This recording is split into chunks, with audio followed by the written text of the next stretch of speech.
મિત્રો અત્યારે તમે જોજો સોશિયલ મીડિયામાં લગભગ વિરોધ સિવાય કાંઈ નહીં હોય, જ્યાં જોઈએ ત્યાં એનો વિરોધ કરીને જ બેઠા છીએ. તો આપણે મિસ્ટર ધમુની વાત કરી તો એને બધા લોકો એવું કહે છે કે એ ધમુ પેલા પલકને બેન કહેતો અને અત્યારે ધમુએ લગ્ન કરી લીધા પલક આયરે. તો આ વસ્તુ સાચી, તમને સાચું લાગે? હાલો એમ કહો સાચું હોય છે, ના નથી પાડતો, પણ એનું પ્રૂફ લઈ આવો કે ધમુએ કઈ જગ્યાએ પલકને બેન કીધી. બરોબર, પ્રૂફ હોય તો જ આપણે સાચું માનીએ ને. જો હું તમને બતાવું ને, આ પ્રૂફ કહેવાય. અને પછી ભાઈ સમય થાય મોટું ભાઈ, અને પછી આવું જોવું પડે. જોયો ને વિડીયો?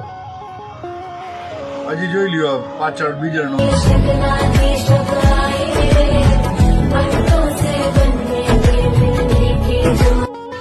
ભાઈ કઈ ને પછી ભાયડા બનાવે, જોઈ લ્યો આવી.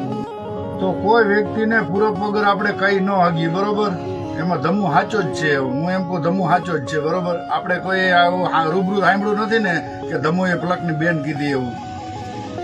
બાકી એક વસ્તુ નક્કી છે કે માર્કેટમાં હાલે ને એનો વિરોધ થાય. દીકરો હોય તો ભલે, દીકરી હોય તો ભલે.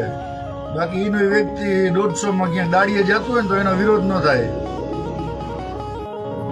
મારો કહેવાનો મિનિંગ એ છે કે સમજ્યા પેલા કોઈ વાતને નિર્ણય ના લઈ લ્યો.